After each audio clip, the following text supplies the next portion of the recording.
President-elect Donald Trump is drawing a lot of attention over remarks he made regarding Greenland, Canada, and the Panama Canal, all three of which he said the United States would be better off with. Now, some have brushed the remarks off as crazy talk, and some have called the ideas bad. But are they really? Here to discuss this, U.S. Senator Pete Ricketts of Nebraska, who serves on 4 Senate committees, including the Foreign Relations Committee. Senator Ricketts, welcome back to Washington Watch, and Happy New Year. Thank you very much. Happy New Year. Thanks for having me on. Well, there's not a dull moment going to be in that we're going to have in Washington, D.C. as President-elect Donald Trump moves back to the reins of government. His comments yesterday putting some on edge regarding Greenland, Canada, and Panama Canal. Your thoughts? What the president is doing is thinking long-term about our safety and security here in the United States. For example, the president knows that Russia and increasingly China have been involved in the Arctic, and that we need to secure that northern flank. And also he knows that Canada has not been pulling its weight with regard to its defense spending. I think last year it spent 1.3% of its GDP on its defense when it's supposed to be spending 2%. It committed to that years and years ago and still has not made it.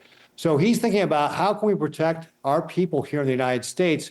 Are we going to need to put bases, for example, up in Greenland? He's thinking the same thing about the Panama Canal. In the event of a conflict with Chinese Communist Party and the People's Republic of China, we're going to have problems because 2 Chinese companies own ports, or one Chinese company owns a port on both ends of that canal.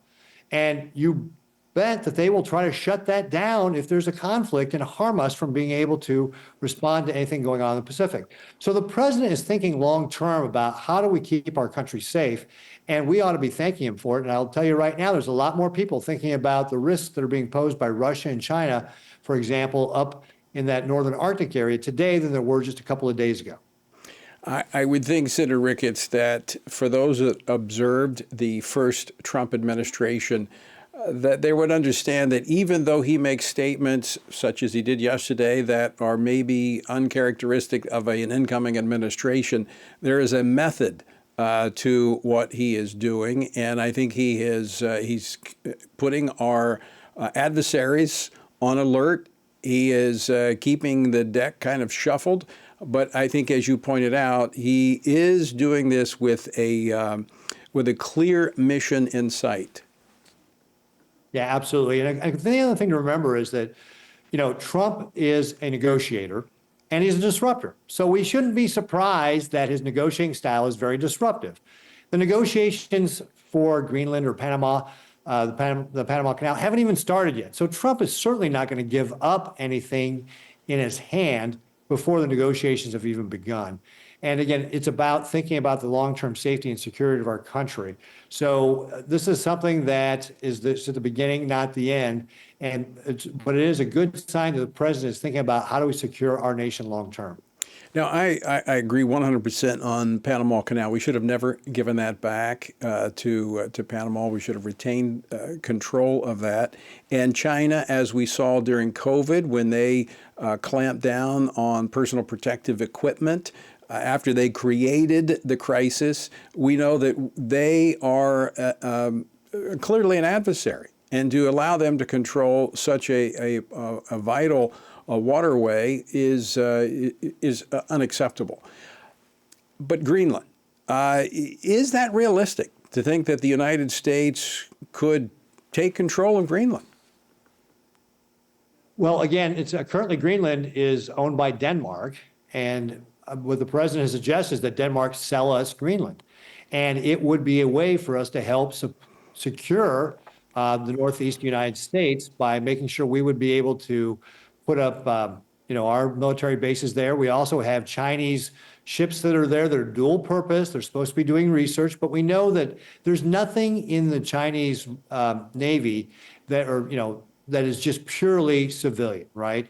Whether it's research ships, they've all got dual purpose. They all report to the same dictator who tells them what to do, or even private companies like the companies that own the ports down in Panama. They have to do whatever the Chinese government tells them to do, whatever the dictator Xi Jinping tells them to do, right? This is called communism, right? They're all under one central government and they have to do what the dictator says. So we should be very concerned about what the Chinese are doing in the Arctic and what they're doing with these so-called research vessels because they're dual purpose. Just having the ports down in Panama, we know that if for no other reason, the Chinese will be monitoring the traffic there and be making intelligent guesses about what would happen in times of war and using that against us. With that in mind, Senator, let's talk about a contrast, because Donald Trump is concerned about American security, our national defense. But yesterday, the Biden Pentagon announced that it released 11 al-Qaeda-linked terrorists from Guantanamo Bay in Cuba to Oman. Now, do we have any guarantees that they won't pick up where they left off and go right back to the business they were in before, terrorism? Sadly, this is pretty standard for the Biden administration, that they don't tell us anything about what is going on. I read about this in the paper just like everybody else. There was no advance notice to us to say, hey, here's who these people are, here's what they did, here's the guarantees we have from the Omanis to make sure they'll never do it again. We have no such assurance that I know of that at least has been communicated to the U.S. Senate with regard to why we should feel good about these detainees being released. We know they were terrorists. They've been terrorists for a long time, and we should not be letting them out. And what kind of guarantees do we have they won't just return to their terrorist ways? We've certainly seen that in the past with previous people who have been released. They've gone back to being terrorists again. So this is something where the Biden administration has told us nothing about why we should feel good about this. And again, it's just part and parcel of why this administration has been such a failure.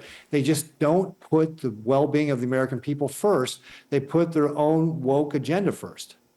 Well, the track record of Oman, I think we have roughly 30 other detainees, terrorists, have been transferred to Oman. They've been released without explanation. So there's no reason to believe that these would find the same freedom there in Oman to go back to the field of terrorism.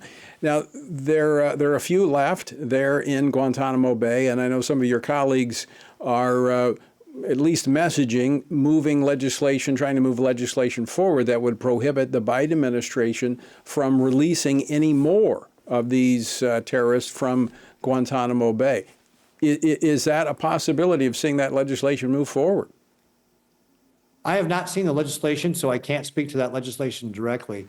But one of the things that I think we should all keep in mind is, look, while these people are being detained, they're not a threat to American citizens. Why you would change that status quo is beyond me. You'd have to make a pretty darn good case that for whatever reason, you can move these people someplace else and American people are going to be safe. The Biden administration has not made that case to us on the people they just released. And we need to have better than just their word that somehow this is going to all turn out okay, because the Biden administration has shown time and time again that their appeasement first policy has put Americans at risk and made us less safe. Senator Ricketts, you've been very strong in support of Israel, and one of the pieces of legislation that the now Majority Leader John Thune has said he is going to be moving through is a companion bill is in the House, and that is taking action against the International Criminal Court for their efforts to actually arrest the Prime Minister of Israel, Benjamin Netanyahu. They're talking about sanctions for those individuals. I understand that may be making its way to the Senate floor this week. My understanding, that's a possibility that we might be voting on that this week. It'll either be that or the Lake and Riley Act, which is designed to make sure that Immigration and Customs Enforcement has to arrest and deport illegal immigrants who commit crimes here in our country. So those are the two things that we've been told we may come up. And I do think it's important to note that this is an issue with regard to the International Criminal Court that we did not sign on to it, neither has Israel. So they really have no jurisdiction in either one of our countries. And there's a reason for that, because we don't trust them.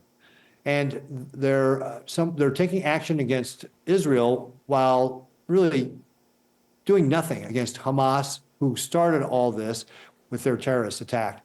So Tom Cotton had sent a letter to the ICC. I was one of the signatories to it that said, if you pursue this, there will be consequences. This legislation is the consequence that the ICC will now face. Well, and I think it's good because I think that is a part of the giving rise and fuel to the anti-Semitism that we see around the world. So I'm grateful that this is actually a priority of the new Republican-controlled Congress of the 119th. Senator Pete Ricketts, always great to see you. Thank you for coming on the program today. Great. Thanks again for having me on, Tony. I appreciate it. Happy New Year. All right, Happy New Year. Have a great day.